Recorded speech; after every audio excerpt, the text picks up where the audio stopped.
Les pido que le demos un fuerte aplauso a Carlos Martínez de la Torre. Gracias. Bueno, el día de hoy, antes de que arrecie el hambre, vamos a tratar de hacer una autoevaluación del proyecto en el que participaron, si no es que todos, la mayoría de ustedes, el proyecto de construcción de liderazgos locales para la defensa de los derechos sexuales y reproductivos. Entiendo que la mayoría de ustedes están aquí porque participaron en talleres o foros de este proyecto, cuyo objetivo general, pueden ver ustedes ahí, tenía que ver con aumentar la conciencia y la actividad de la sociedad civil para enfrentarse originalmente a esas reformas constitucionales que estaban haciendo algunos estados para limitar los derechos sexuales y reproductivos, especialmente el derecho a interrumpir el embarazo, con el pretexto de proteger la vida de las mujeres. Así inició este proyecto y creo que esta es una continuación, según tengo entendido, pero para poder continuar necesitamos hacer un ejercicio de evaluación, es decir, ¿qué pasó con esta etapa de este que podríamos llamar ya un proceso, del cual quizá puede salir un movimiento de la sociedad civil? Y por lo tanto quisiera que fueran muy participativos para que pudiéramos en efecto construir una crítica, una evaluación de lo que sucedió y por lo cual ustedes están aquí. La siguiente, por favor. Si ustedes recuerdan, a partir del objetivo general del proyecto en el que participaron, este tenía objetivos y metas específicas que están ahí puntuadas. Obviamente, como su nombre lo indica, era formar y apoyar liderazgos que tuvieran capacidades políticas y sociales para defender el ejercicio de los derechos sexuales y reproductivos. Estos liderazgos debían de provenir, en la medida de lo posible, del mayor número de ámbitos: laboral, campesino, político, social, gubernamental, académico, etcétera. Se esperaba que cuando ustedes recibieran esta capacitación pudieran entonces tener ciertas capacidades que están ahí también punteadas. Obviamente, los derechos sexuales y reproductivos, el fortalecimiento de las capacidades de liderazgo, que tiene pues muchas dimensiones que no vamos a abarcar aquí, y sobre todo tener una visión política estratégica para defender los derechos sexuales y reproductivos. Es decir, si bien este podría ser un proceso, o es un proceso, en el que participa la sociedad civil,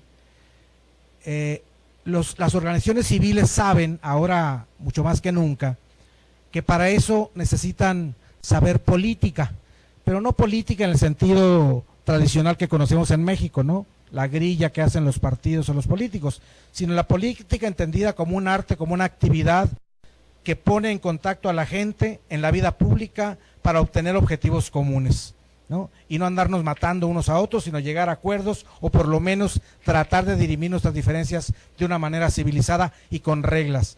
Y para obtener los objetivos de todo, incluido el ejercicio de los derechos sexuales y reproductivos, es necesario ser política y tener una capacidad y una visión estratégica política para eso, que significa analizar el escenario político, quién participa, con quién participa, qué quiere, cómo formar alianzas para obtener objetivos comunes muy precisos, etcétera, etcétera. La defensa legal, por supuesto, que es muy importante. Obviamente de ahí se desprende la elaboración de estrategias para saber presentar iniciativas, proyectos, políticas públicas, etcétera, para defender los DCR. Me voy a referir ahora a los DCR para abreviar. Y por último, incrementar la cobertura mediática y lograr mayor difusión, porque cualquier lucha o proceso obviamente necesita mucho apoyo público y mucha presencia de este tema y de nuestros objetivos y de nuestros argumentos en los medios de comunicación masiva. La siguiente, por favor. A partir de eso, de ese objetivo general que pusimos y de los objetivos específicos que acabamos de mencionar, yo elaboré 3 ámbitos que según yo tenemos que discutir, aunque al final, si ustedes quieren agregar esto, podemos hacerlo. Es decir, vamos a evaluar qué tanto cumplimos esos objetivos y metas específicas. Por lo tanto, el primer tema sería efectivamente la construcción del liderazgo. ¿Cómo se construyó ese liderazgo? ¿Consideran ustedes que efectivamente lograron capacitarse y tener un cierto liderazgo, etcétera, etcétera? La que sigue, por favor. La segunda pregunta sería el impacto de estos foros y talleres en uno de los objetivos que tenía también el proyecto, es decir, ¿qué efectos legales y políticos tuvieron los talleres y foros en eso, ¿no? Se sensibilizaron los actores políticos y partidarios que tienen la capacidad de hacer reformas políticas o de frenar reformas políticas. ¿Cuáles actores políticos se mostraron más dispuestos? ¿Qué iniciativas se presentaron o qué iniciativas se frenaron en su caso? Etcétera, etcétera. Hubo políticas públicas en defensa de los derechos sociales y reproductivos, etcétera. La siguiente, por favor. Y el tercero es el impacto de foros y talleres en la sociedad civil. Es decir, qué tanto la sociedad civil, a partir de esos talleres y foros que se realizaron, se sensibilizó de tal manera que empezó a participar más, o incluso si se organizó y a qué niveles llegó de la organización. Muy bien, volvamos entonces ahora a la pregunta 1, por favor. Ahí está. Somos muchos y va a estar muy complicado que podamos hacer pequeños grupos, así es que vamos a hacerlo de una manera más sencilla. A mí me gustaría que cada uno de ustedes, si se puede, o por lo menos los que participaron, porque creo que algunos no participaron, pero podrían quedarse a escuchar esta discusión si les interesa, empezaran a responder estas preguntas. Entonces, la primera pregunta. Entonces, a partir de aquí me gustaría que quienes participaron tomaran la palabra y explicaran. Todas estas respuestas van a quedar registradas, ¿no? La están transcribiendo aquí, y por lo tanto me gustaría que hablaran lo más claro posible para que las personas que nos están ayudando a transcribir no tuvieran tanto problema. Muy bien, entonces empecemos. La construcción del liderazgo.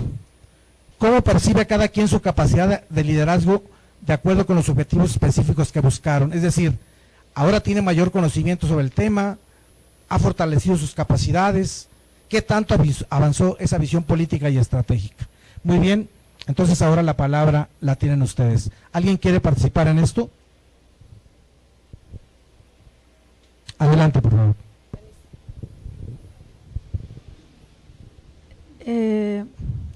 ¿Puedo comentarte un poco cómo fue la experiencia en Monterrey? Para a partir de ahí podemos responder las respuestas un poco, ¿no? Yo fui buscada por Maite Azuela, por Brandon, fue la que allá ya teníamos el contacto y me dijo que si la apoyaba. Yo le dije que sí, es un tema que nunca había impulsado, pero yo sí formo parte de muchos movimientos sociales. Como somos muy pocos los activistas allá en Monterrey, pues casi todos estamos en casi todas las causas. Trabajamos bueno, cada quien tiene como que su causa y todos nos sumamos y hemos ido creciendo juntos desde hace como 4 años más o menos. Y nos ha ido bastante bien en la mayoría de las causas, ¿no? Pero era un tema completamente diferente. Yo lo tomé sin saber a qué me estaba metiendo. Entonces, la primera experiencia fue que llegó Patricia Mercado a dar la primera conferencia y yo convoqué, como suelo convocar generalmente a cualquiera de los eventos y que generalmente se llenan, y llegaron 25 gente, estuvo súper vacío, fue muy poca la respuesta que hubo y yo terminé así como destrozada en ese momento, muy muy mal, pero bueno, fue nada más una cuestión de un ratito y justamente eso fue lo que dije, caray, ¿qué está pasando con este tema? ¿Cómo es que no pude convocar como generalmente con otras temáticas, ¿no? Entonces creo que hay que ponerle atención, hay que ver bien cómo está este asunto, y justo fue lo que hizo que decidiera entrarle de lleno. Entonces le entro de lleno, empiezo así como a mover un poquito más no sé, mi visión sobre la gente que ya había estado en el tema hace muchos años, por qué lo dejaron, cómo estuvo, cómo está la legislación, cómo va todo el asunto, y a partir de eso, bueno, creo ya otro grupito que ya en el taller nos fue bastante bien, estuvo mucha participación, estuvo muy muy padre, pero sin embargo sigue siendo muchísimo más la gente que está dispuesta a participar, pero que no encaja con los horarios o con ciertas cosas de cómo se ha manejado en los otros estados, por lo que me he dado cuenta, ¿no? Entonces, bueno, sí cambió completamente la visión, muchísima más gente le entró, a partir del taller se generó, nos pidieron en uno de los ejercicios, me imagino que a todos, que creáramos una campaña que creáramos una campaña sobre activismo específica, ¿no? Entonces, en el grupito que me tocó estar, creamos una que se llamaba, iba a ser una campaña virtual que se llamara Libérenlas Ya. Entonces, lo tomé, abrí una página en internet que se llama liberenlasya.org, hablé con amigos que tengo acá en DF, de Nuestras Hijas de Regreso a Casa, bueno, los actores que había estado yo junto con ellos en la lucha de Atenco, y empezamos una campaña muy, muy dura, para que liberaran a las presas de Guanajuato. Nos unimos con las libres, estuvimos en contacto, y fue muy, muy, muy dura la campaña, muy rápido. Logramos que 200 actores firmaran un documento para decir que iban a censurar el Cervantino, por ese hecho, y las liberaron prontísimo. Logramos que tan rápido se diera esa respuesta y esa liberación, y eso fue, o partió a partir de este taller. Ajá, exacto. Entonces fue una de las cosas. Y bueno, justo ayer estaba comentando que a mí me gustaría ya recibir, ahorita estamos en un punto en el que tenemos un diálogo abierto y muy, muy bueno con las autoridades en todos los niveles en el Estado. Como que se empezaron a dar cuenta que los discursos que nosotros estábamos manejando, que no éramos nada más hippies mugrosos, que era justamente el discurso que traen todos los especialistas. Empezamos a invitar a especialistas de otras partes del mundo con apoyo de ciertos organismos internacionales, y resulta que lo que ellos dicen es lo que nosotros les estábamos diciendo, y ahorita está como el clima perfecto, están abiertos a escuchar cualquier tema. Entonces justo le pedía yo ayer a Marta Lamas, a Brando, que apoyaran para un diálogo, porque estos diálogos que estamos generando en los foros son con las autoridades, son diálogos directos y que hacemos que generen inmediatamente compromisos, responsabilidades y actos, o sea, que no se queden nada más en la charlita, qué padre estuvo, mira, sí, sí es cierto. Y eso, bueno, esa es la experiencia ahorita en Monterrey, como haciendo esta evaluación de cómo fueron las cosas. Por ahí van, no sé si tengas tú alguna otra duda. No, obviamente tú respondiste ya prácticamente todas las preguntas, o diste un puntaje Ajá. bastante interesante de cuáles son los resultados, y obviamente me queda claro que sí pudieron obtener eso, y me queda Ajá. claro que lo hicieron porque ya existía una organización previa, ¿no? Claro. Me gustaría ahora escuchar a los demás donde no había organización previa, que es más difícil, y efectivamente cómo pudieron avanzar. Estamos en un ejercicio autocrítico, de autoevaluación. No tengan miedo, aunque estén aquí los organizadores, ¿verdad? Nancy y todos los demás, con toda libertad. Estamos haciendo esto precisamente para que podamos mejorar. Pero acaban de escuchar el testimonio de la compañera de Monterrey. ¿Cómo te llamas? Están tomando nota, para